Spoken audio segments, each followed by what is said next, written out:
Okay, today an exclusive interview with Johnny Huber, who's the Chief Science Officer for Next Wellness USA.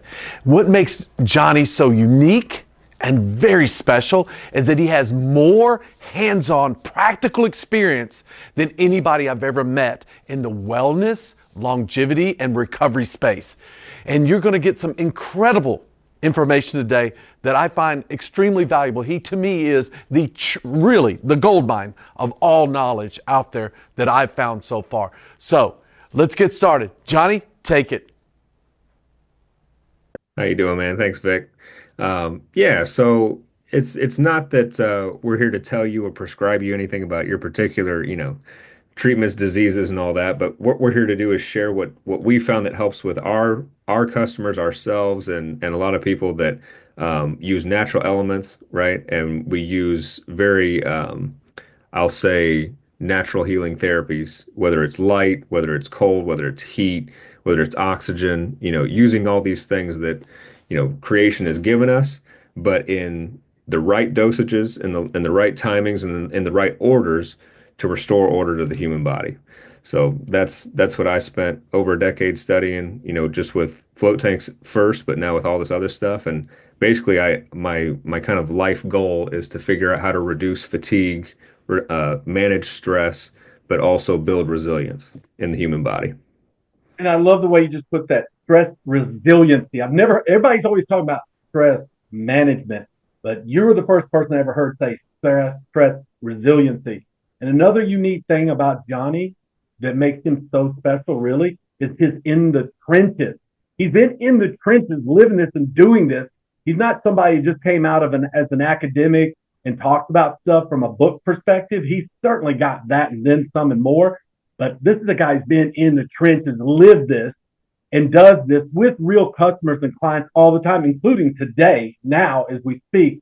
That's what makes Johnny so unique that I haven't found from many other people. And again, in a very diverse background where he's familiar with a lot of different things, not just one specific one. That's what makes him so unique.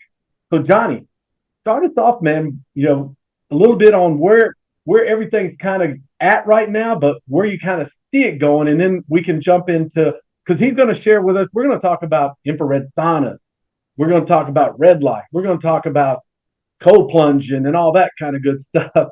So PEMF, we're going to speak about peptides, stem cells, stress, energy levels, weight loss. So we're just going to touch on them today because I'm hoping that you'll get this and follow up and connect with him directly. So Johnny, go ahead, man.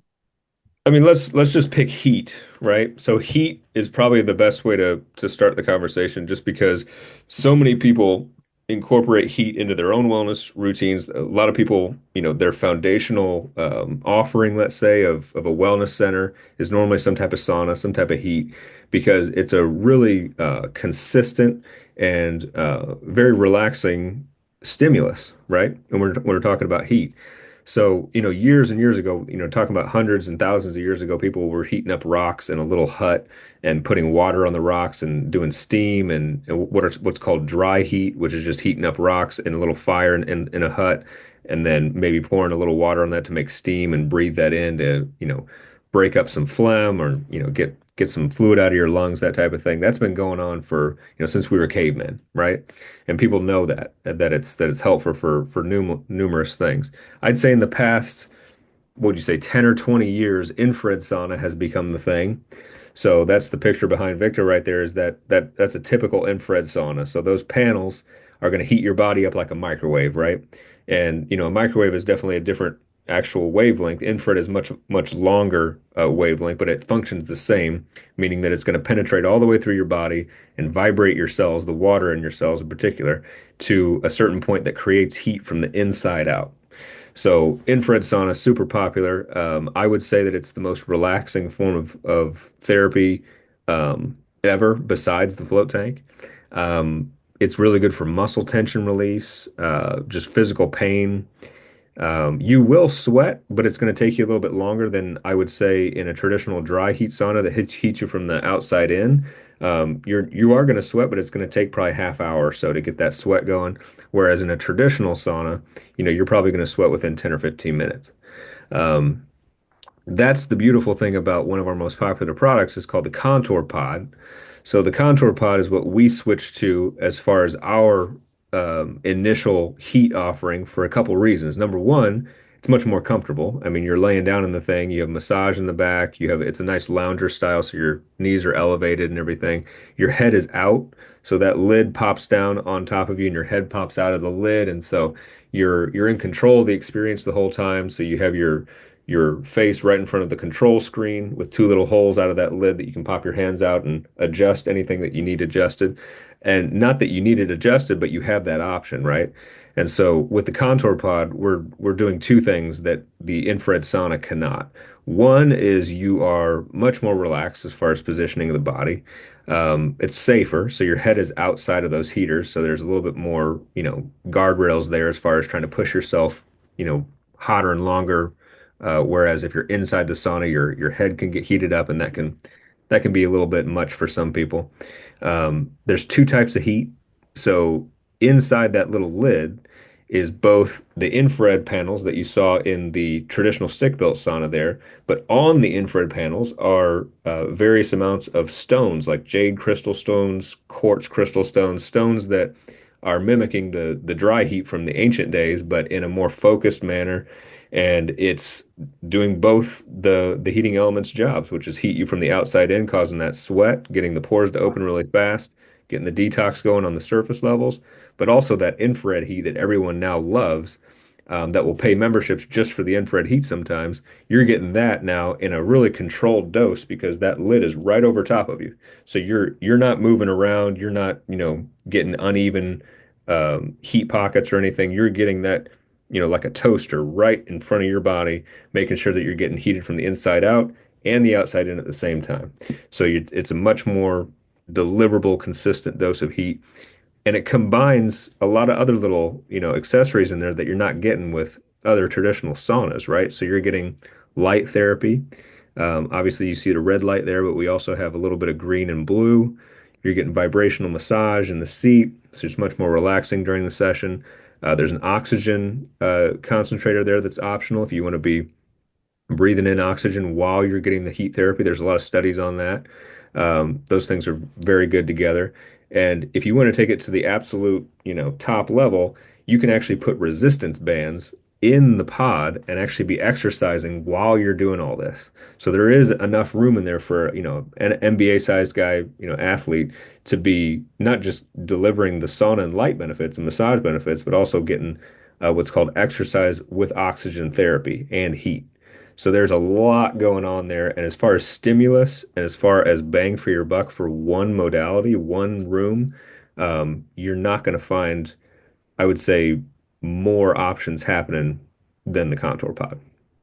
All right, we hope you're finding this information useful and helpful. So if you would support our channel by liking this video, subscribing, clicking on the notification bell, and enjoy the rest of the show. Back to the interview. And then here's the one thing I'm curious about. Should you hydrate before you? So if you're wanting to get the maximum out of that infrared, because so many people go into all these different infrared things, they have them in front of their faces, blanket, whatever. There's so much. So what is really a good quality of red light? And then before you're going to get the maximum benefit of that, is there anything you should eat, drink, sleep, whatever you should do before? You should always be hydrating. And when you're talking about heat, when you're talking about heating up, especially with dual heat, getting your skin going and the inside out with the infrared, you need to hydrate before, sometimes during and after. And that is probably the number one thing that you need to concentrate on is down in a whole bottle of water before you get in there. Some people, if it's their first time, if it's the grandma test, right, they might need to pop that lid off and take a drink while they're in there. You know what I mean? And then obviously afterward and the rest of the day, hydration is key. There is something to be said about the light options with the Contour Pod compared to the next level of our therapies, which is the red light bed or the light bed. So you are getting some light benefits with the Contour Pod. Don't forget that. And you are getting a synergy there with the heat and the light, meaning that since you are being heated up, a lot of the blood, a lot of the pores are opening, a lot of the, bodily fluids are coming to the surface more that are theoretically going to benefit more from the light coming from the contour pod. Now that being said, there's only about, I would say, a few hundred of those LEDs in the contour pod compared to the 40 some thousand that are in the LED bed, right? And so the LED bed, or light bed as I call it, it's not just red light anymore. We include green and blue in certain cases, and we can go into that. But just concentrating on the red light for now, that is doing a lot of what the sauna does, but without heat as the primary element, and it's much more targeted to different different tissues in the body. So normally when we say red light or red light bed, people will open up that bed and it only partially glows as red. There's a lot of them that it looks like that some of the LEDs are off, right? That picture behind you is actually an older bed called the Nova Thor, which was primarily red light. And so ours, for instance, it's going to be very bright, but if you look in there, it's going to look like some of them are off, which it should look like that because a lot of them are near infrared light, not red light, which is invisible to the human eye. So those, like we have six wavelengths, and four of those, actually no, it's let's see, three of those are near infrared. So that's half of them. Um, at least two, if not three, are going to be near infrared for completely invisible to you, but it's penetrating your whole body with that beneficial light. So this is going to actually increase mitochondrial function, which is the energy production center of most of your cells in your body, and it's going to increase that currently. Now, you do need to have an assumption here of lifestyle, right? You do need to have somewhat of a healthy diet. You do need to have somewhat of a regular sleep, circadian rhythm. You do need to have some type of movement during the day. So if you don't have these foundational things, really solid, we're not going to, perform any miracles with this light bed, right? And yes, it is, an $80,000 light bed, and it does do hundreds of thousands of dollars worth of return on investment every year for many of our customers. But a lot of these customers are health aware first. And you got to have that, you got to sandwich all these conversations with the fact that, you got to get the basics down first of your own lifestyle. And then we can accentuate and accelerate those health benefits with our equipment, right?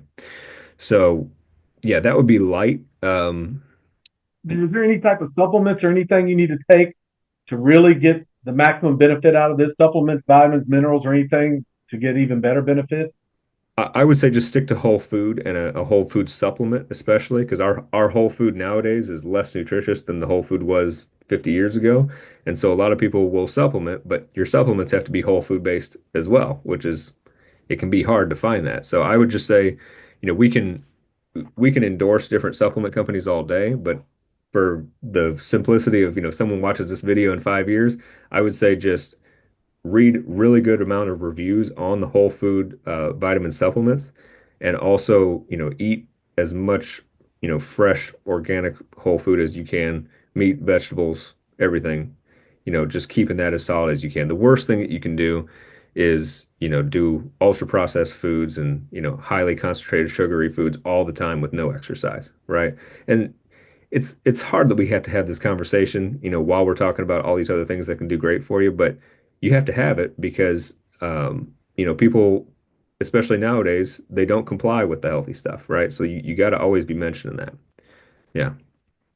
I think remember you mentioned one time when we were at one of the shows that you needed like magnesium or something else for your body. Sure. So what was that point you were mentioning that one time that was really important to get the best Sure. results out of Sure. So this? magnesium, everyone is supposedly deficient in magnesium. That's a big one that gets a lot of attention as a buzzword is magnesium. And first of all, you need the right type of magnesium. So magnesium threonate is a very good one. Magnesium glycinate, I believe, and then magnesium chloride. So magnesium chloride would be the one that's absorbable through the skin, and then the other two are supplements. But as long as you're taking a supplement, it should have everything else in it from potassium to vitamin A, vitamin B, vitamin C, vitamin E, everything should be in there and it should be bioavailable. It should be made from whole food. And so if you're just getting stuff with crazy percentages on it, like, 18,000% vitamin C, whatever, that's great. But how much of that is bioavailable and how much have you exercised today? How much sleep did you get the night before? All those things are going to be factors before this supplement is going to be a factor or this light bed is going to be a factor. So you got to assume that you're already a few rungs up on the ladder of wellness before you start, picking and choosing what protocol is going to be the most bang for your buck here. So yeah, we can tell you all day to get in a light bed. I wouldn't recommend more than maybe 2 or 3 times a week to start out because you might be toxic. You might have a whole system full of heavy metals. You might have Lyme disease that you don't even know about. You might have just toxicity from crappy food for years and years away. And so we get people a lot of times that will do a double dose of light therapy, 30 minutes in there, and they'll come out, they'll feel great immediately because they just got a boost to their mitochondria. Their cells are being more active, they're getting more energy in the moment, but then they're going to go home and sleep. They might hydrate well, they might exercise, they might eat well that day, but then they might wake up feeling like a train wreck because we just shook up all these toxic elements that weren't active in their body before. And then they come back and they call you as the wellness owner saying, "Hey, I feel like I had the flu after this light bed and it's your fault." Well, it's not our fault. We have to prescribe a protocol that's probably minimum 8 to 12 weeks with this whole diet and lifestyle, conversation. Mm. And we have to clean your body out, right? And we're not doctors, we're wellness, store owners. And we have to be real careful about what we tell people because we can't be treating or prescribing anything, but at the same time, we see miracles happen all the time with people that do commit and do comply with the lifestyle stuff, the protocol stuff, the modalities, all that, and they see great things happen. They can see people go into remission. They can see people have a lot of their disease symptoms disappear, but we can't dare say that we treat this and that because then we get into trouble, right? So if Yes, if, sir. if this stuff, if it really did work and it was really, really popular, we'd probably have more conversations with, government agencies rather than, Joe Smith off the street. But for now, we're having really good questions and answers with Joe and Jane Smith off the street, and they're our ideal customer. So our ideal customer is people that know that diet and exercise and sleep is important, but they also want to do something else. They also want to get that edge. They also want to invest some time and money into, as much as they can without side effects. So now let's move into another area that's like massively popular right now, and that's cold plunging, and people getting into the cold plunges. So I've seen so much of that, and there's one of the zero bodies that's the only one in the world dry cold plunge, and we've had some great experience with that. But just cold plunges in general, or cold water immersion versus like the dry version that's being featured behind me right now from Zero Body and Starpool. So talk about especially for people low energy levels, stressed out, fatigue, anxiety, and all these other things. Where does cold plunging come into that equation? So cold is not, it's so funny because when people think about cold, they want to avoid it, right? They don't want to be cold. And I was one of the people that I was in the industry. I was in the float industry, which is very adjacent to the cold plunge industry. And we had clientele that would buy float tanks and then go buy 8 or 10 of these cold plunges. And they tell us, "You guys have never tried a cold plunge?" I'm like, "You guys are nuts for getting in there. I would never do that. There's no way. I don't care what the health benefits are. I don't care if you turn into Superman off of Krypton after thinking I'm not getting cold, right?" And things happen. And so it's, you have different struggles that you deal with. So like for me, I was studying fatigue and sleep and energy and all that. But what I found was it always took a long time to relax and get people into a zone where they could just let go and float, right? Yeah. And a lot of times that had to do with the stimulation from that day or whatever they're dealing with, psychologically, physically, as far as stimulation. So, what's a perfect precursor to float is actually sauna or cryo or both.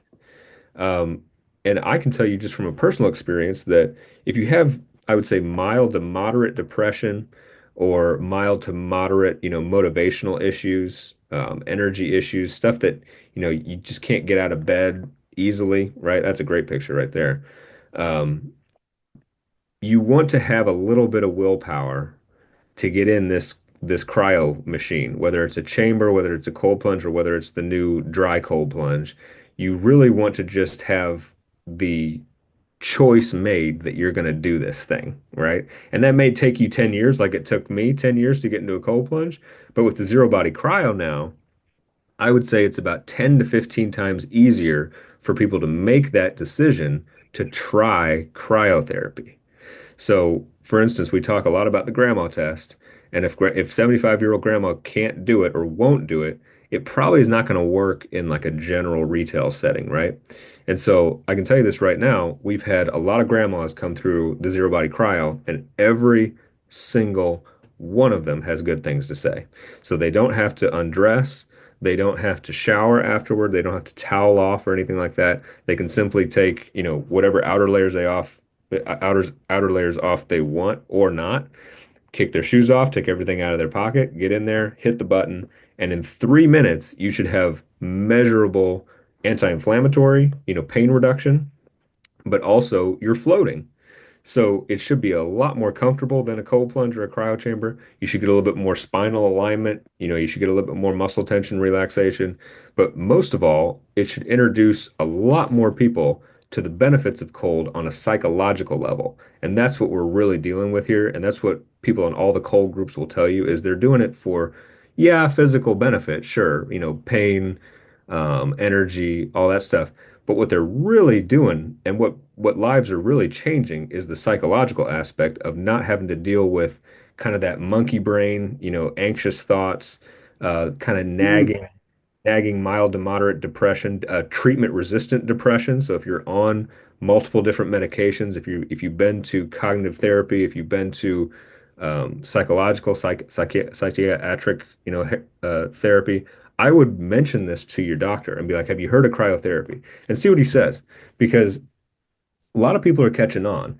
And really, it can't hurt, right? I mean, if the only way that cold therapy is going to hurt is if you got into a cold plunge and you did a complete like swan dive into a frozen lake or something, or, heaven forbid you got locked inside of a cryo chamber or something, which hardly ever happens.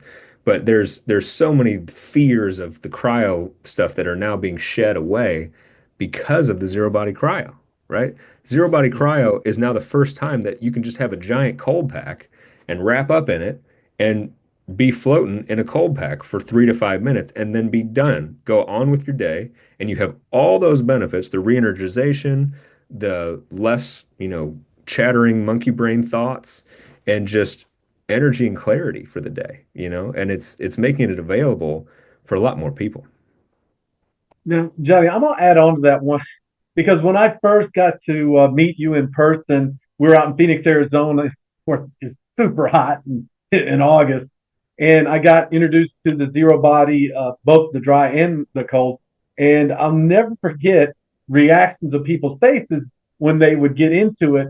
And then we did a couple of other events down in Florida, Key West, and then recently in Miami with Hofet and Alvaro Nunez and the 10X Health Group and the Super Luxury Group. And what was amazing is the last event we did, they just absolutely sealed the deal with me on the zero body cryo dry cold plunge. Was I put 500 people in 10 hours in this outdoors in Miami. Now, again, we were covered, but we're literally outdoors in Miami. Now, it was early November, so it was still very warm. And that chiller kept that water between 39 and 41, 2, 3 degrees the entire time outdoors in Miami with 500 people in and out of it between 30 seconds and 3 minutes.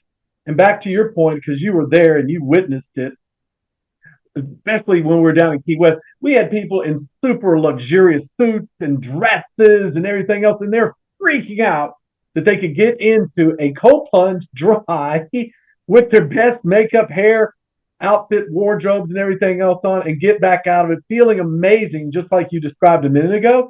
That's what just got their minds going like crazy. And then recently, when we were down in Miami, it was considered the number one experience from a wellness, longevity, recovery perspective out of all the participants down there. But just watching them, especially some of the speakers, remember some of the speakers getting in there wearing their best suits and getting ready to go on stage literally seconds later after getting into this to get inspired, get up. So again, no type of stimulants, no drugs, no anything. It was just that cold that made people feel so good. And one last point that you made that I thought from a business perspective was the most valuable of all that I don't think anybody still knows about that zero body cryo cold plunge that's dry is that what you said about the types of population. Well, hey, from a safety perspective and the types of people, I was putting people in there and not wrapping them, leaving them unwrapped. I didn't submerge them. I let them stay on top just to feel a little bit. And just some uncomfortable was enough for some of them. And they were like, oh, I got in and got out, but they conquered it and they took a step and they tried. And then they came back later and said, hey, I want to try a little bit more. So they were coming back.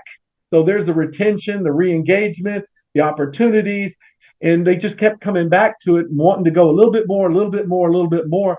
And it was so neat because you said it. We had people in there wearing sweat outfits, but they still got really good benefits and they still really enjoyed it without being to the extreme level of some very hardcore people like Alvaro. How long was Alvaro in there? He set the record. I think he was in there for 16 minutes. So that's the max length that I had to stand there with him and hit the button again. And so he's a world famous athlete. He's a multi, year Ironman. He does crazy, crazy stuff with his body. Um, and his genetics, he's gifted as well. So, I mean, you're talking about not only someone that has the willpower to do all these things, but is actually genetically predisposed to be able to do really cool athletic things, right? And in that extreme case, um, he wanted to do it because he feels his best after cryo, right? And so and you're not going to tell on the surface level what someone's inner experience is, right? They got to tell you. And when he got out after 16 minutes or so, he's normally a really focused, involved, happy guy. But after 16 minutes of cryo, he was just like locked in like a surgeon. Like Wow. this is like midnight, after his whole show he's been on for 16 hours straight, Yes, and sir. he came out of that thing looking like he could do another 16 hours, right? And so when you do something like zero body cryo, yes, it's an initial investment, but that investment is going to pay dividends in a very short amount of time for a lot of people.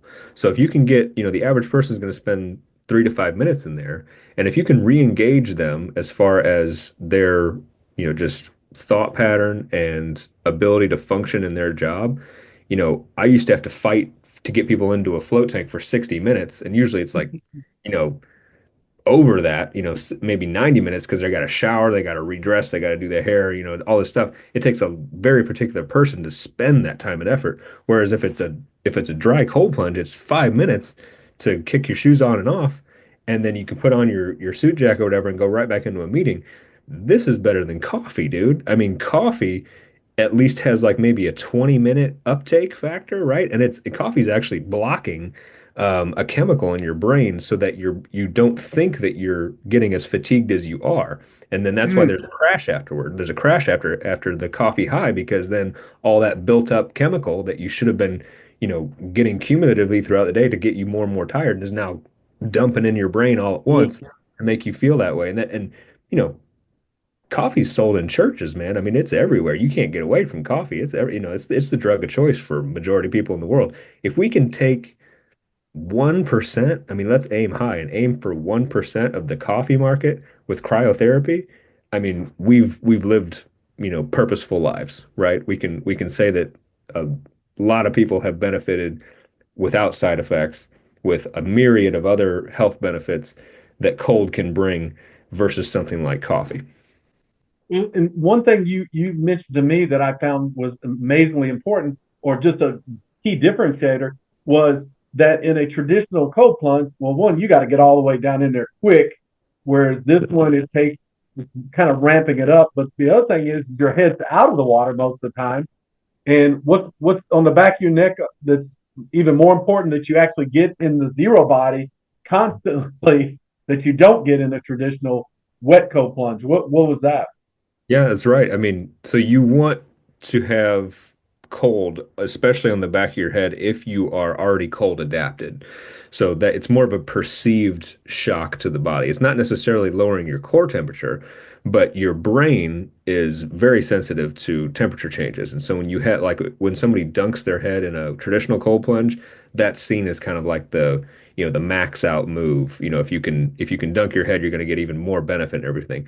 And they're right in the way that if you are already cold adapted and willpower adapted and everything, yes, that can be more of a perceived shock to the system, which can equal more of a um, you know, energy boost and clear-headedness throughout the rest of the day, right? But that's not a lot of people, right? We're talking about the cryotherapy people, which is very unique, and then now we're talking about cold plunge people, which is even more unique.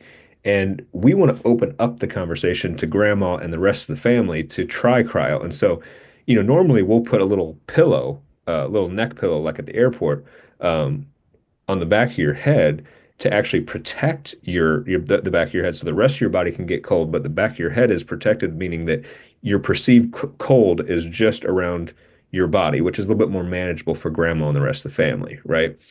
Yes, sir. So you want to be able to have that option to freeze the back of their head or to have that back of their head be on the cold water, but it's not wet, so it's not going to be a real shocking like thermogenic response that it would be in like winter swimming or a cold plunge, and it's not going to be like a cryo chamber where that the air itself is so cold that 360 around your body, you're feeling this a lot as far as a shock to the skin, and it's not going to be as I would say intimidating as either one, right? You can always just lift your head, right, and then put a little cloth back there, that little pillow back there, and protect yourself. So it's a nice little option. I mean, you want to have that conversation with them, especially the first time that they do the zero body cryo. Is this your first time? Is this your second time? Is this your 100th time? Are you dealing with grandma in the corner, or are you dealing with David Goggins?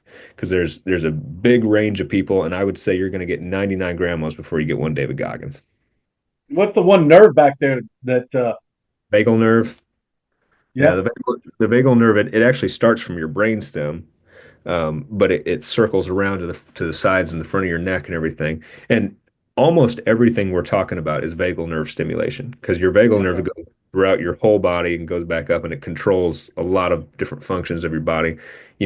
A breathing technique or even singing or praying has been shown to affect vagal tone and be vagal nerve stimulation in a wonderful way. So, that's another freebie that you get with us is that we're not just going to try to sell you hundreds of thousands of dollars worth of stuff. We're also going to say, hey, if you go and, sing your favorite song, even if you're not a good singer, but you believe it and you can do it for, a couple times or three times, you are going to get benefit from that. I mean, why do you think monks in monasteries, sing every morning together? Mm. I mean, yes, there's of course a spiritual element to it, but there's also a biological element to it. These guys are actually changing their body chemistry by singing, and you can do the same thing passively with the zero body cryo. Well, you in the beginning started with your history and your background starting in the dry float industry, Wet and flow. in the dry float, when you got into that, uh, there was the salt tanks and it was a whole process because I got into it and I'll never forget my first experience with it. I fell in love with it. I mean, massively in love with it. It was there's nothing else on earth I've ever done that I experienced that was like that. Complete floating, complete deprivation, no sound, no light, or anything else. Well, but again, there was the expense, there was the time, there was the salt, what it did my hair, and all this other kind of fun stuff. So when I met you in Phoenix, Arizona at the BioBiz Bash, and I got into this for the first time, I'll never forget. It literally was exactly what you said. It was like being back in that one, but being dry. First of all, not having to go and change clothes and do all the other stuff. But I guess the biggest question for me is, because there's so many amazing benefits to flotation. Not many people are doing it. But what I have seen and heard, at least from you, and you can share a little bit about it, is, whether it be military special ops, I'm seeing a lot of NFL teams, college teams, and others go this direction. And then back to the college student, the mom, the dad, and everybody else that are super stressed out, that are just overstimulated.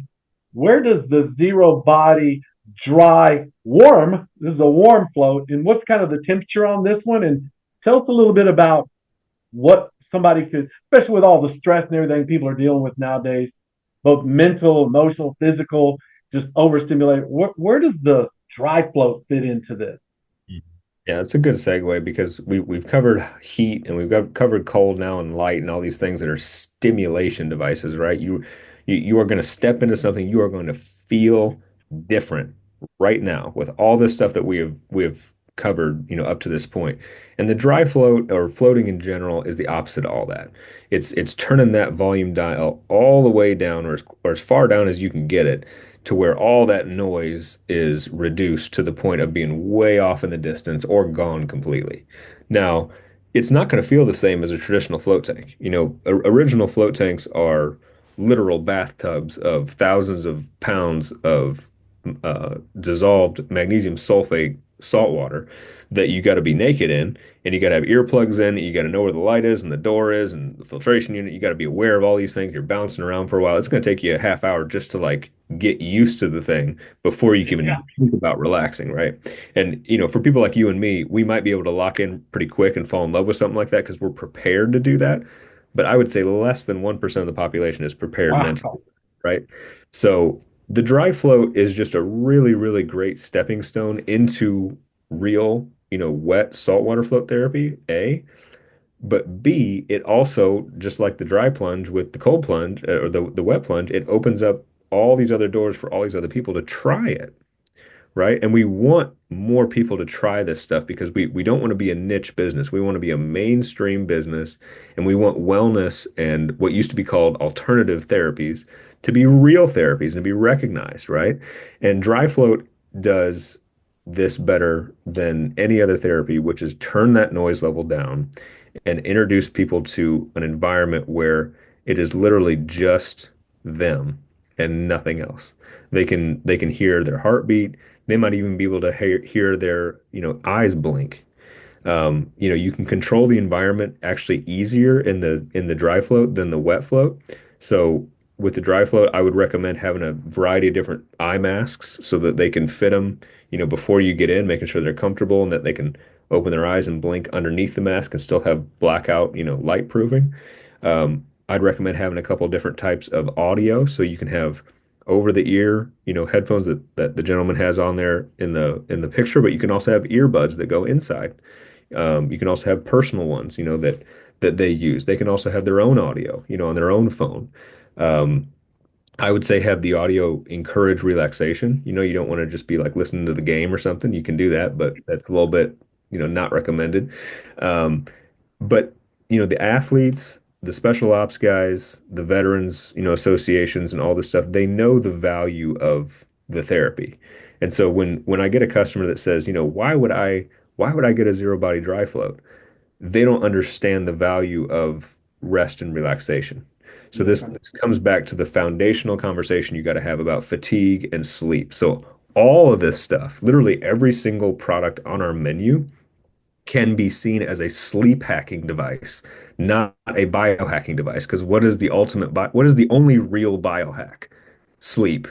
Yes, And people sir. hate talking about that because they go, oh yeah, I don't get enough sleep. Yeah. And then they move on to the next thing, right? They say, oh, Yep. what supplement can I get? What red light panel can I get? And they don't talk about not getting enough sleep. So it's like you got to put your shoes on before you go out into the snow, right? Like you just can't do these things out of people try to build a house and they talk about the curtains first before they start digging a hole. You gotta focus on sleep. And if you know the value of sleep, which a lot of people do, it is actually becoming more of an awareness mainstream because there's so many problems. But the dry float does that one thing better than anything else I've ever seen, which is getting people to sleep and also people that can stay asleep longer and having a cumulative effect on sleep quality. The more they use Mm. the dry float, not necessarily sleeping in the dry float, you can. In fact, if you have the time, our special ops guys will do 2 or 3 hours in the zero body and then go right back on the mission like they just slept all night. So if you have the time, please do that. But in the commercial setting, in the wellness setting, if you got a lot of, if you got the whole hockey team that needs to get through it, something is better than nothing. So normally 20 or 30 minutes in there can do at least, a good amount of not just reducing the fight or flight response, which a lot of this stuff can do, but it's everything at the same time. It's you're reducing nervous stimulation, but you're also reducing muscle tension because you're floating, and you're doing it at the same time, which is different. It's different than an infrared sauna. Infrared sauna takes a while for you to get that mobility and that muscle tension release, and now you're sweating, so you kind of have to deal with that. But with the dry float, within minutes, you already feel this really significant drop in not just tension and like thought patterns and just the monkey mind being turned off, but you have this, it's called interoception, right? Awareness of the inside, right? And it's not just Mm, your thoughts and stuff, it's your body. It's going to be a lot to do with how I'm breathing, what my heart rate's at, what my eyes are looking at if I don't have a mask on. And it takes people, by surprise because they're not normally accustomed to having this amount of awareness on themselves. They're always yes, focused sir. on the outside. They're always wondering what's next and what's external that can feed my appetite here. If you can reduce your appetite with meditation, that's a diet plan, right? I mean, we're not dietitians, we're not nutritionists, we're not doctors, but if you can just introduce awareness to yourself with some type of therapy that speeds up the process of what would be, years and years of a discipline like meditation, the dry float is a good substitute for that. And these guys that are in college, banging into each other for a living or whatever they're doing, they understand the value of unplugging once in a while. And if they can do that for a half hour with the zero body, that has noticeable effects on their performance. And you know, like especially I'm seeing a lot of uh, students of all ages, all ages, well too, where they just have such anxiety, they have insomnia and other things like that, and they really struggle because they're dealing with all the stuff of school and testing and everything else in their mind. But to your point, if you're in this with some type of mind meditation type music or something like that and floating like this, would that be a pretty significant help for them or option? Yeah, I mean, it is, and I always say if it helps you relax and it's subjective to that person and they like it, absolutely use it. But as a general rule of thumb, I say try it without anything because Yes, sir. the less the less sensory input that you can get used to and be okay with, the better. Yes, Because sir. now you don't need that audio. You don't need that visual stimulus. You don't need the brain tap. You don't need the vagal stimulator. You don't need the float tank. You can, once you have used all this stuff enough to where you have entrained your brain and your Mm, body into, matching that breathing pattern, for instance, knowing that you can take some deep breaths and kind of get to that same spot that you felt like when you were in the float tank, right? yes, sir. And so the more times you use the float tank or any of this stuff, you should have that cumulative result psychologically and physically to kind of, in crunch time be able to relax and be able to kind of tap into those feelings that you've consistently introduced your body to. So now you can at least find some restfulness in the chaos, I guess we'll say, right? Well, so that's going to bring me to another segue that I remember you mentioned to me once before, where if you had the cold and the hot, and you're looking for the best benefits for hormones and everything else, or just that contrast therapy that's big right now. You got warm on one side, cold on the other side, where you can go back and forth. Share a little bit about that one. Mhm. It depends on what you want to do. So if you want to do, let's say, growth hormone, right? So growth hormone is naturally occurring throughout our body. Every morning we should have a little bit that comes off of us when we're sleeping, and it's the foundational factor for repairing all sorts of tissues and problems in our body. Um, bodybuilders will know this from back in the day that, if they were on growth hormone, right, they're going to get muscles, right? And it's not just muscles, it's probably their bones, it's their tissue, it's their organs, everything. So you can overdo it, right? But if it's naturally occurring growth hormone, you can't really overdo it. So this is not a steroid. This is a naturally occurring effect of doing hot and cold um, over and over again. So if you've never done hot or cold before and you're an athlete that is trying to build muscle, let's just concentrate on building muscle, right? And you want to spike your growth hormone as much as possible, but not be on a supplement, you would do hot and cold multiple times, let's say 3 times back and forth, hot for 25, 30 minutes, as much as you can stand, cold for 3 to 5 minutes, whatever you're adapted to, back into hot, which is not doable with anything but the zero body cryo because you're not dragging any cold water into the sauna. So now Right. you can do both those things, right? So from the cold back into the hot for another 20, 30 minutes, whatever, cold again, 3 times back and forth, you're going to spike your growth hormone 16 to 32 times in that first session. So that to put that in perspective, what people are doing for growth hormone supplementation, like people injecting this stuff into their body, they're getting probably triple, quadruple. This is 16x to 32x, and it's naturally occurring. So you're actually going to probably be using all that growth hormone to go to different tissues, and you're not screwing up the hormonal balance, Yes, right? sir. Because if you do that same thing again tomorrow, it's not going to be 16 to 32x. It's going to be less than that because your body's adapted naturally. You don't need that the next day because your body's already flooded with this and it's already Yes, doing its sir. job, right? So none of the stuff that we're talking about, it's hard to OD on any of this stuff because the purpose of all this stuff, especially when you're using it in conjunction or sequentially, is to accentuate the balance inside your own body. So it's not like something where you're just going to do sauna, twice a day, every day, and nothing else, right?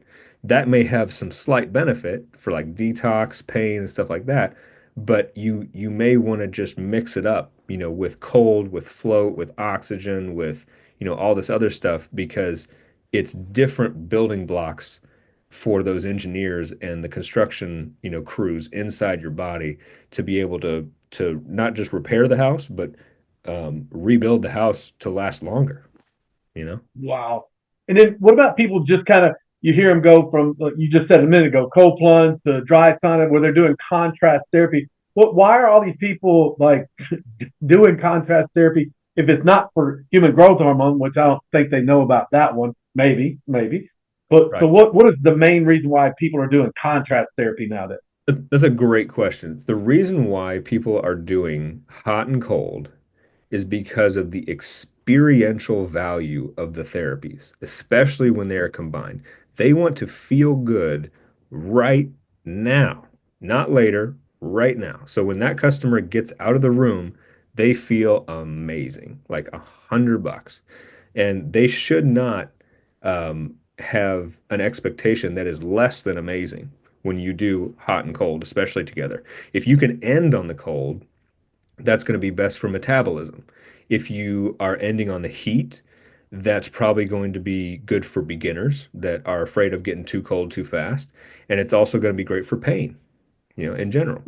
If you can do it, back and forth at least a couple times, even better for metabolism, and even better for blood flow. So we could honestly have another hour-long podcast just about blood flow and how each one of these therapies not just increases blood flow, but maintains blood flow, especially to the brain, which is going to be like we've had cognitive tests to show that just blood flow alone is going to increase your SAT score, you know? So if you can do this stuff, especially regularly and sequentially, there are benefits from top to bottom, inside and out, man. Oh, that right there was a question. I don't think very many people know, like just that specific of an answer because I've not heard that. I hear all kinds of stuff that's all over the place, but that was another bit. And what about hydration, like electrolytes versus just plain water before you're doing, both either the heat or going back and forth with contrast therapy? Obviously we agree, you want to be exercising and we're talking about quality movement, not just a lot of volume of something, quality movement. So you're not destroying your body unless you're an Alvaro Nunez who just is out there doing the extreme sports stuff because he just ran the race 7 continents in 7 days, 7 marathons, starting in Antarctica. But at least from again, because that's the one thing I see very where people really struggle is the hydration nowadays. So they're drinking a lot of water, but I see them end up going to you know getting rid of it quickly. Is it because the body's not absorbing into their cells? Because they're missing some of the electrolytes or minerals, and so when they do stuff like this, it could potentially have more of a negative effect than a positive effect. Absolutely. If you're dehydrated, this stuff is going to make you feel awful. Like just Wow. 100%. Um, and it's easy to just get this right. I mean, normally there's enough salt in our food that, we don't need to take supplement as far as electrolyte. A lot of people do. But a lot of people that will take the electrolyte as the supplement are normally on like a cleanse or like a vegetarian diet where they don't get a lot of salt otherwise. So if Okay. you have kind of a regular balanced diet, I'm not saying like cheeseburgers and pies, but a normal diet that has some salt on it. Like if you put salt on your steak, right, you're getting some electrolytes, right? I would recommend high quality salt like Himalayan pink salt or Celtic salt, something that's not just straight, table salt like the sodium stuff that's in most of our salt shakers. But yeah, I mean, to prov it, and one good way to measure this is if you are, a runner or do any sort of exercise or athletic activity, are you getting cramps? And a lot of Mm. people will do the sauna or the cold and they'll still get cramped up.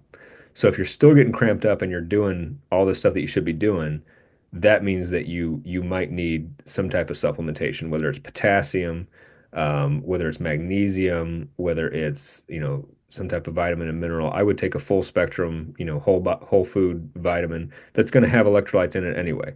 There's a lot of stories about collegiate athletes that would get cramped up, right before they have to do their event, and that you can't have that. And, normal athletes, they'll tell you, yeah, eat 3 bananas, before you go out there. 3 bananas, that's a lot, you don't want to be carrying around all that, if you're running. Well, that's the difference between being cramped up and not. And you eat them, hours before, maybe say 2 or 3 hours before the event, you're not going to get cramped up anymore. Now, what's a cheat code even more than eating the banana? An IV. You can you Okay. can you can do an IV in any of these, products. The dry float, um, you know, you can do that and just have it slammed straight into your bloodstream now to where you're preventing that cramp.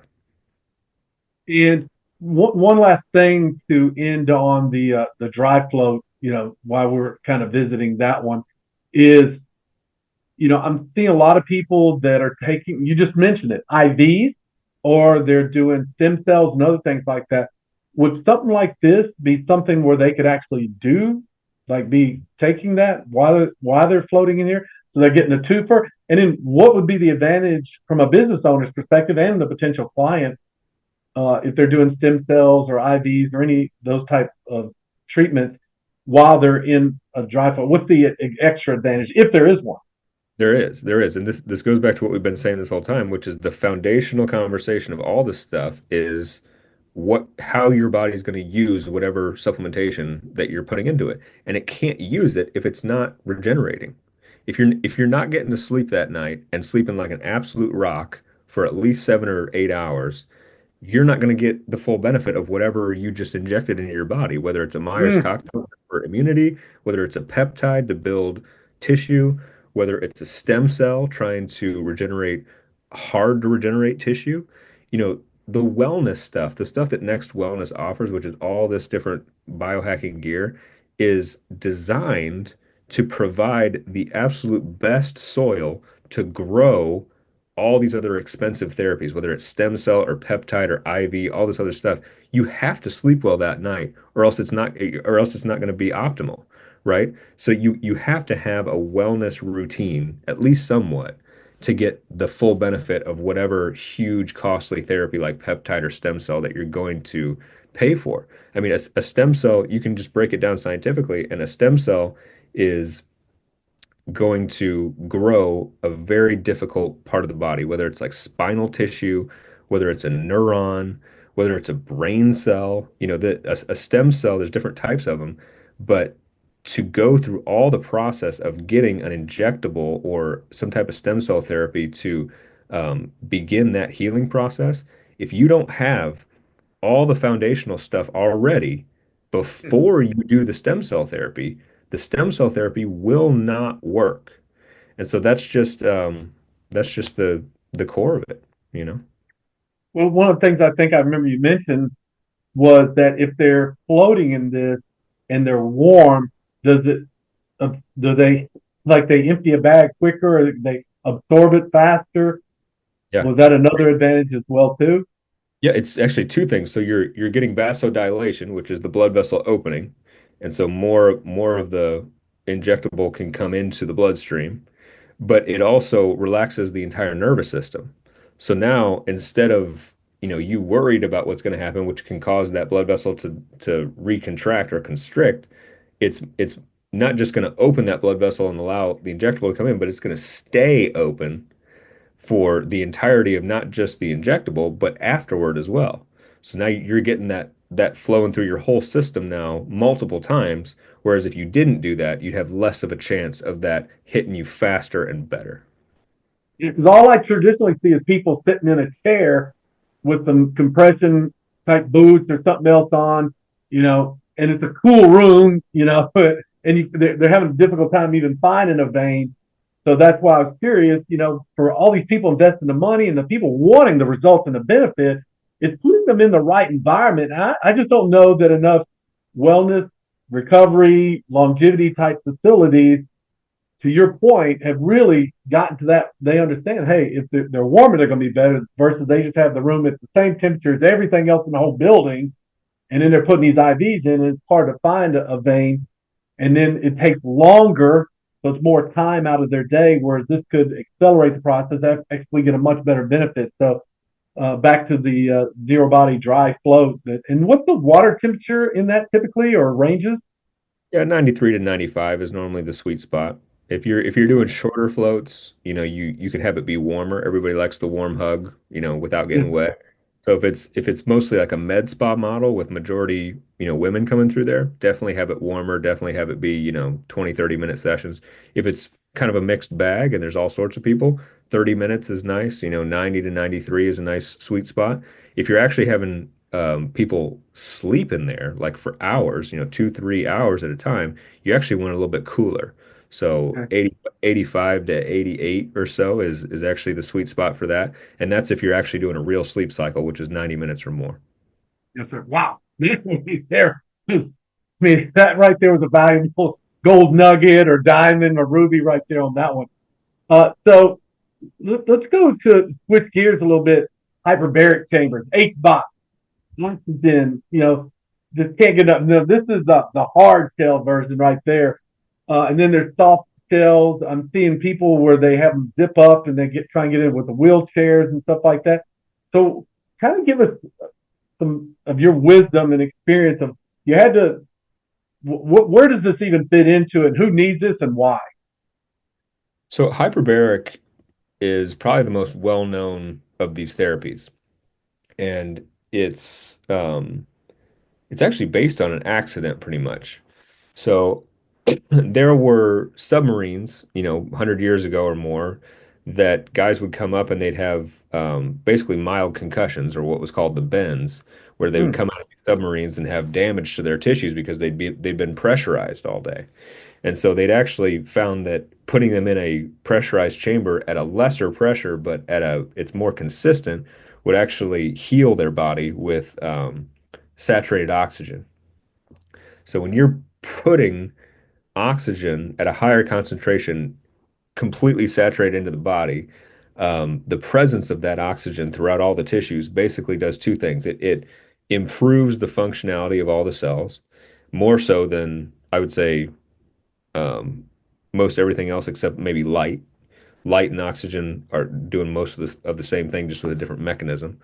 Um, and it's going to improve almost every other systemic function of the body when you're talking about the gastrointestinal system, the nervous system, even their eyesight can get better.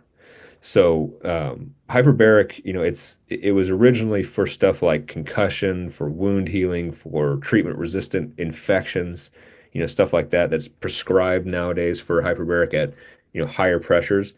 Ours is not at the medical grade pressures, but we are more pressurized than like the home units. So we're right in kind of that sweet spot for commercial value. So you can sell it at the half hour window for people that kind of just want that general wellness, reducing fatigue, um, general functionality, feeling better, sleeping better, that type of thing. But if they actually have, a diagnosable problem or a problem that's specific to them, whether it's, you know, a some type of wound that's not healing completely, or maybe a TBI like a concussion, something that would be, a prescription for what's called medical hyperbaric, they can actually get, I would say similar or equivalent results with our chamber, just without the medical oversight. Yes, sir. So you would do, I would say minimum 45 minutes, but usually an hour to hour and a half treatment for something that is, a specific issue. And you would want to do that, probably at least twice a week. We pair it really well with light. So if you can do oxygen and light together, you're going to really not just maximize each individual therapy, but it's going to synergize and be greater than the sum of the two. So you're going to get, again, with proper diet, supplementation, sleep, exercise, all that stuff, oxygen and light are going to be an absolute home run for not just speeding up the recovery time of whatever's going on, particularly with you, but it's going to have that cumulative effect of, preventing diseases, increasing balance, and just, increasing functionality in general, for the future.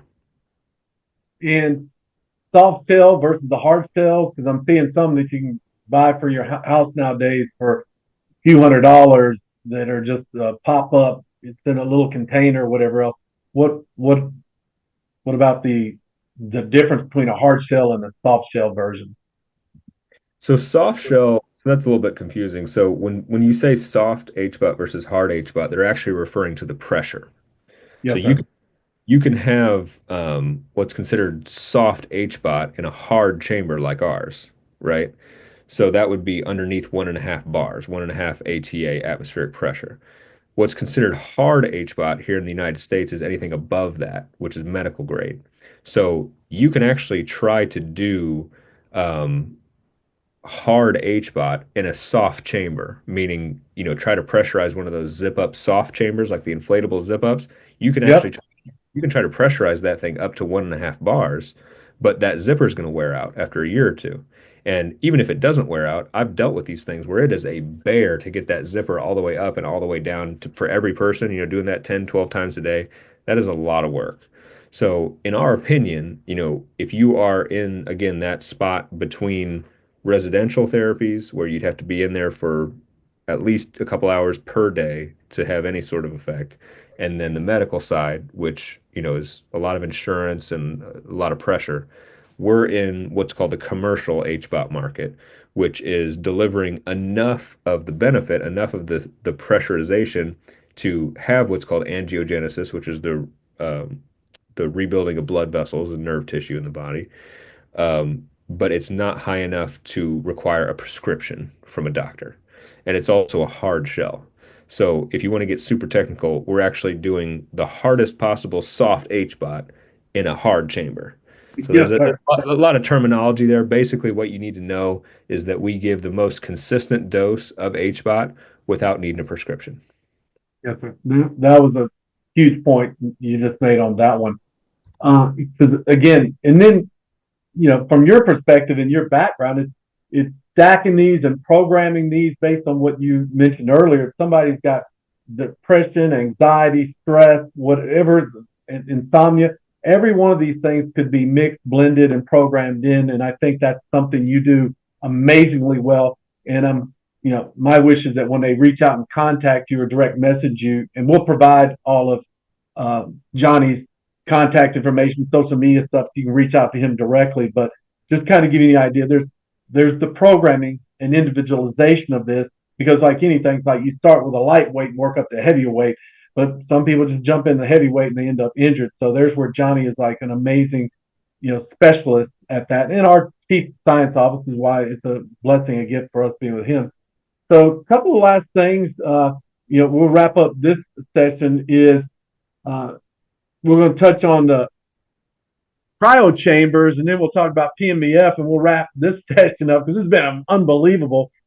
But cryo chambers, we're kind of getting back to, you got cold again, but now we haven't really touched on the cryo chambers. There's different kinds, obviously, the liquid nitrogen, which seems to be going away, not as popular anymore. And then there's, this version and a couple other versions. And which one are you really, where are you really seeing the benefits of cryo? And I guess I should start before we get into this one area that you brought up, and I want to give you all the credit for this. And I thought it was amazing. Was you were the first person I've ever heard say you can use this pre-workout. So I hear all these people talk about what you do post or for recovery and all these other medical things and everything else. There's so many really healthy people out there that are exercising in fitness clubs and gym, and there's owners that have this type technology, and there's a few others that are missing from that mix, which we'll just give them a teaser of.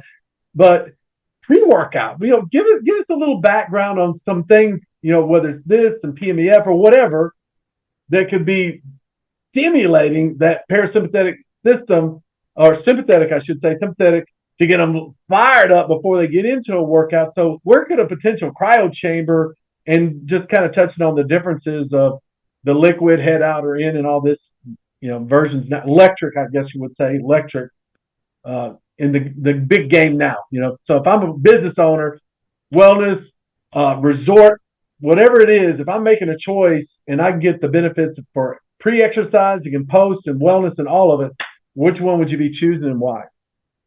So as far as the chambers go, you're right in that nitrogen was just the way it was for whatever it was, 15, 20 years. I don't know how long cryo chambers have been around, but it was originally just liquid nitrogen that would turn into gas, and you basically fill that chamber with the nitrogen gas. Um, it worked for a lot of people. It worked for a long time, but there's better ways to do it. So now we do electrical chambers, and now even that's changing. So our two kind of, best chambers, I would say, for this, that one is called the Storm. So it's made in Germany. It is wind powered instead of the traditional electric unit, which has a condenser and a water line and a lot more of a build out than you would in, with a traditional chamber. This is definitely more of a plug and play option. It does need a big plug, but it's pretty much just that one thing, and it has a big turbine stack on the back of it, which is just on when you're in there, meaning that when you're in there and you have the intensity at the value that you want it at, it's moving the air, not freezing the air around you. So it's a little bit more efficient, and it's a little bit of a different feel, but you're doing the same kind of triggering of the immune response by getting your skin temperature down really fast. That one's called the Storm. So the Storm is a head-in unit, and it's wind powered. So if you are on the chamber market, I would definitely recommend, looking into this one. It's like I said, it's if you're going to go with a chamber, it's probably the most efficient one out there for being, a traditional, you know, cryo chamber. So wind power definitely a little bit more efficient than, the traditional chilling of the air. And it's got a nice little iPad interface so you can, mess with the intensity levels and everything, and also have, a big enough opening there to see the client and make sure they're okay. Yeah, the Storm is a great product. Well, and one thing about it that you were mentioning a second ago is the wind powered version of it. Because again, I experienced this when we were out at the biohacking show. People would get in there with their clothes and shoes and everything. They didn't have to have complete. They could get in there with a coat if they. So it's another one of those things where people can get into it wearing more clothes and adapt to it getting colder. They don't have to go in. So many people think they just got to go in with as little clothing as possible to get any benefit of it or to get started. And I've just never seen anybody like you who kind of coached me on, what, man, people can start with going in there with a jacket or sweatpants or jacket or whatever else as a starting point, warmer socks or anything else like that, and then progress to taking to thinner layers to no layers over time. So that was another neat thing I learned from watching people get into this at the shows. They were getting in their full clothes. They're like, man, and coming out of it and feeling great because they weren't wet or moist or anything else like that. And then we were discussing about pre-workout. You mentioned something about you could actually do this pre-workout because most people think of it only for recovery or wellness. But no one thinks about it doing this or something like this, and then stacking it with other stuff to pre-workout or pre-exercise or Mhm. pre even competition maybe. Mhm. Yeah, so you can definitely do it pre-workout. I would say that you don't want to skip your warm out, but your warm up if yeah, you definitely don't want to skip your warm up if you're going to do cryotherapy pre-workout because cryotherapy is going to increase metabolism, increase awareness, and increase vasodilation. So blood to the brain and everything, it's going to get you more focused, but it's also going to take your core temperature down, your skin temperature down. So it's even more important than you warm up right before you blast out your personal high on the bench press, right? So yeah, you're going to burn more calories in your workout, but you have to be a little bit more careful about limbering up and doing a little bit more, you know, pre-workout sets before you just kind of roll into the maximum possible push, right? So that would be more for people that are focused on burning more calories, boosting metabolism, but also the psychological element. So you can't, people use creatine, people use caffeine, people use stuff that's even worse than that for busting out the best possible workout, right? Um, I think cryotherapy is the best thing to do, even more than I would say majority of the drugs out there, illegal and legal, because it's consistent. You know what you're going to feel. You can push yourself just to where you want yourself with cryo, and you're going to have that just locked in, focused feeling where, the float tank, it takes roughly 20, 30 minutes for them to turn the volume down as far as that the excess noise and whatever. But cryotherapy can do the same thing in about 1 or 2 minutes because of this giant stimulus that you're feeling, and you can't get away from it. So if you can force yourself to deal with this, it is a stressor, but it's a balanced stressor for you that you are building resilience toward, not just that stressor, but the rest of stress.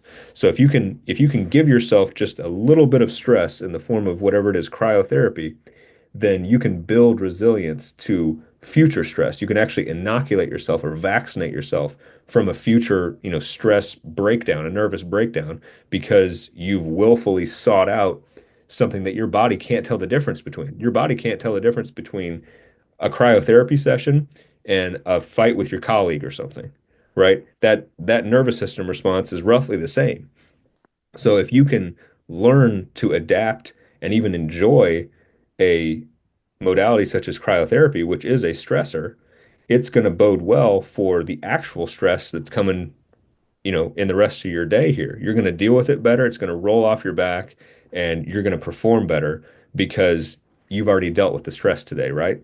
You're just sailing now. So once you've done cryotherapy, you're not just locked in with your particular task at hand, but you're going to complete it faster. You're going to enjoy it probably, and you're going to be more resilient towards whatever else can go wrong. So how long should you do get into the cryo chamber before you actually get into the training side? Well, you can go straight into the training. I would just say warm up. Gotcha. Just definitely warm up. Do some jumping jacks, do jumping rope, do some shadow boxing, whatever else you're gonna do. The worst thing that you could do would be get really, really cold and then try to go to the bench press and hit your PR No, immediately. no, no, no, no. Yeah, Don't do that. yeah. Don't do that. Give yourself 5 or 10 minutes of warming up, just like you would normally, probably, hopefully. But yeah, if you do a good amount of cryotherapy before a workout, you're gonna, double, triple, quadruple the amount of, metabolic rate and calories that you're burning and everything. And you'd mentioned before too, one that's newer, and I had a chance to experience this just recently, and I didn't have much experience with it, but until I did, now I'm kind of almost on that hook addictive perspective with PMEF. So either pre-workout or in general for people dealing with all kinds of the things we just talked about, whether it's joint pain, uh, hormonal issues, and all these other things, if they're taking the peptides and stem cells and whatnot, or so just where does PMEF fit into this big equation now? So PEMF does a good amount to the body, and it's using electromagnetic pulse versus light or cold or heat, everything else that we're talking about. So it's actually going to find that balance that we've been talking about, with these other therapies, just with that other mechanism, electromagnetism. So it's going to activate ATP production, energy of the cell, mitochondrial function, all the stuff that the other stuff does. But it has a particular channel on the cell membrane. So the cell membrane, it'll actually make that cell membrane open up and let in more nutrients, but also eject toxins and waste products from the cell. So that's one thing that PEMF has that the other things don't have is making the cell membrane more permeable, but also unsticking red blood cells to each other. So a lot of times, if we have sedentary lifestyles or poor diets or, just environmental factors, you can look under a microscope and see that our red blood cells sometimes are stuck together, and that can detract from blood flow. It can elongate repair times and recovery. You might be a little more fatigued because not a lot of blood is getting to the tissue as it should. Um, and PMF is gonna fix that. You can look at a blood sample before and after even 10 or 15 minutes of PEMF, and you're gonna see those red blood cells just kind of unstick and flow through the veins and arteries a lot more free, and get to the body easier. So I would say like sauna and PEMF, or PEMF, I should say, and then sauna would be great. Just like cryo and PEMF is great because cryo and sauna actually do the same thing, but they're using different mechanisms to stimulate blood flow. So if you can do PEMF and any of these other things, it's not going to be hard to add that to the protocol, and the benefits are going to be, through the roof. Wow. Wow. And because I've seen people, so some of the different uses for uh, PMEF, I heard joint pain. What are some, and you just like you said, what could it do pre-workout? So what's it actually doing for a pre-workout? We were talking about just a second ago. What does it do to help you pre-workout? It should, first of all, numb the pain response. So temporarily, it should take whatever pain response that you might get um, from overdoing it or something. It might numb that a little bit, not in like the opioid way where you can hurt yourself, but it's just going to naturally give you a little bit of a painkiller. It's also going to help with just general functionality of the muscular tissue. So you're probably not going to get as much of the lactic acid buildup as fast, if you're gonna use PEMF, pre-weightlifting, let's say. If you're a runner, it's going to do the same thing for that acid, in your calves or wherever else it's going to build up. Um, I would encourage you to use sauna as well, just to make sure that the blood is flowing throughout the body.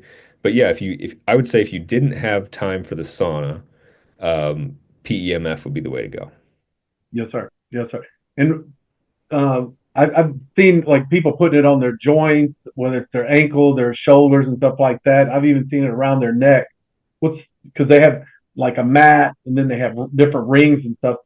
Would you just share just very briefly what the difference in all those Yeah, ropes and yeah, it's more about a concentrated dose versus a generalized dose. So the mats are okay. going to have one big ring inside of it, and that's going to generate a magnetic pulse that's much bigger. And so that would be for bigger, your torso, your legs, bigger body parts. And then the loop, or the butterfly, as we call it, is more for acute issues. So if your shoulder's really giving you a lot of bad pain, or your hips giving you bad pain, or your neck or something, you can focus it in on that and get not only blood flow to that area, but all the benefits with the stimulation to the nerve, to the bone tissue. There's a lot of studies about actual osteoporosis, like healing bone tissue with PEMF, but that's something that you would need cumulative treatments for. So, it's none of the stuff is like a one shot, go Yes, sir. home and you're done, right? You might want to do hot and cold once and feel amazing afterward, and that has tons of value. But the next day, you might wake up needing something else, right? Yes, So if you can do PEMF, if you can do sauna, if you can do cryo, if you can do float, if you can do them kind of all in one spot, hopefully at a wellness center, for a good price, there's going to be a lot of benefits, the more that you can invest in this with as far as time and effort. And what about neuropathy? Would the PMEF help with neuropathy at all? It will, but again, it's going to be a very cumulative process. So Yes, you're not going to necessarily feel anything on the first try. You may feel something on the first try, but I would want it to be at least 8 to 12 weeks, multiple times a week with PEMF for neuropathy. And I would want to pair that with sauna because I want to make sure that you're getting proper blood flow and that these, multiple pathways are, enabling um, not just blood, but all types of fluid and immune cells or whatever else has to get to that area of the foot, you know. And you also want to make sure that they exercise. This is another little tidbit is, go get yourself a little rebounder trampoline and just bounce on that sucker every day. 5, 10 minutes a day, morning, noon, and night, whenever you can. I mean, it's going to do wonders for your balance. It's going to do wonders for your blood flow. And it's also going to, do wonders for stuff like neuropathy. You want to be able to get blood down to your feet. That's just you need to do that. We didn't used to have this problem because we did manual labor the majority of our existence as a species. And now we have to do all these other things to make sure that we have the same health benefits as manual labor. Well, hopefully our stuff is, feels a little bit better than doing manual labor, but also you should get 100 times, the health benefits by doing all this different stuff, right? So I would say, yes, it does treat, or you will see results, with different things like neuropathy and, you know, Raynaud's disease, where you can't get feeling or blood to the extensive tissue like your hands and your feet. But a lot of that can be treated at home, and a lot of it can be, cumulative, not just a one pop. No doctor can just inject you with something and now you don't have neuropathy anymore, right? You yes, gotta sir.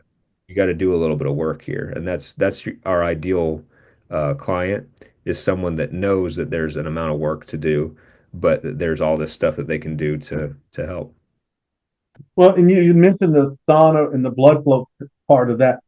So where does something like the body styler or the compression boot, Normatec and others that are out there for that kind of blood flow, is it a similar, not the same for people that may don't have access to a sauna, but could do the compression side? Is it similar, not the same, helpful, not as helpful for the blood flow issues and things like you're talking about? Because I've seen them have the compression for upper body nowadays, well as the lower body or a whole suit type thing.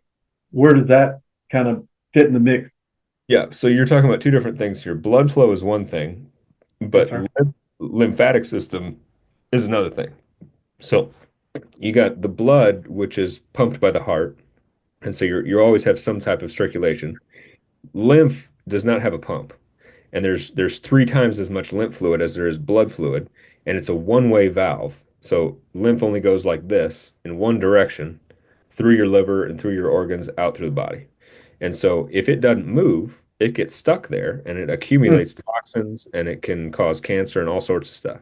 So if you, again, exercise is king. You can't replace exercise. You always want to do that. But if people won't exercise or can't exercise, which is an increasing amount of people, you need to do something like the body styler. The body styler is a lymphatic drainage device made in Germany, and it has, I believe, almost 30 different compression chambers that squeeze you from the feet up to the torso like a tube of toothpaste.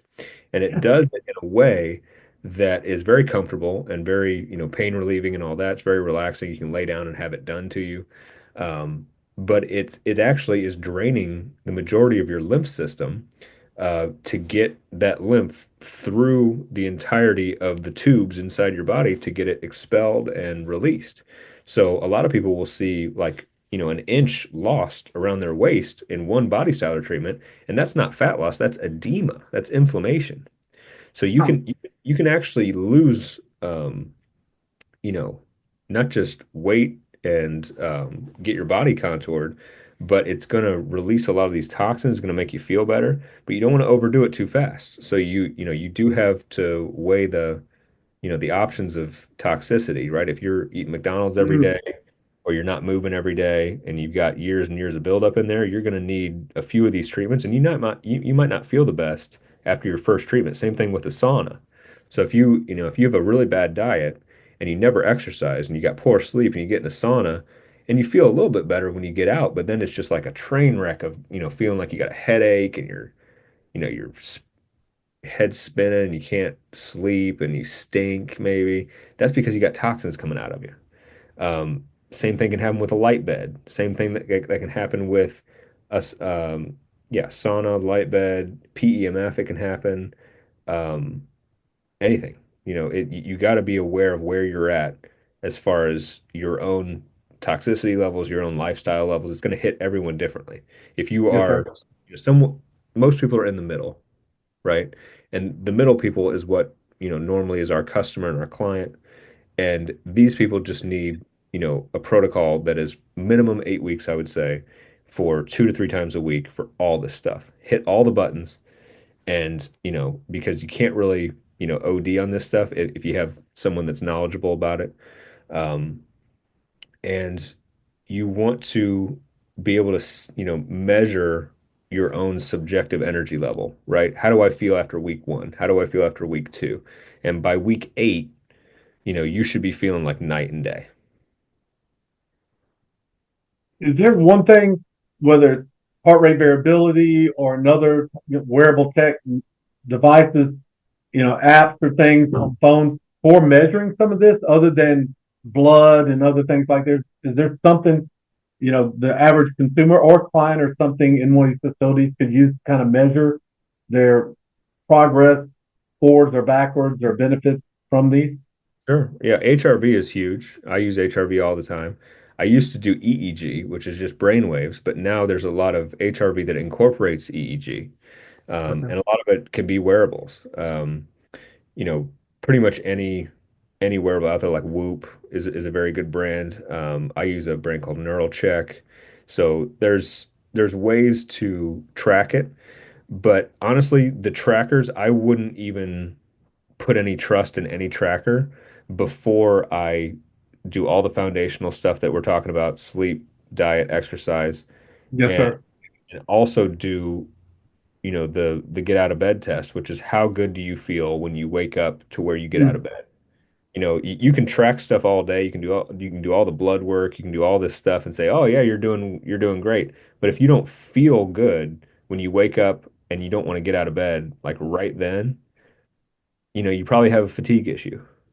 And that's the main thing that I study, and that's the main thing that I can tell you that we treat is, chronic inflammation, chronic fatigue, making the body fight off whatever it is, an infection, a pathogen, or some type of chronic disease in a natural way, and giving the body as much ammunition for that natural process. Yeah, I think that was one of the things I so respect about you, Johnny. Natural.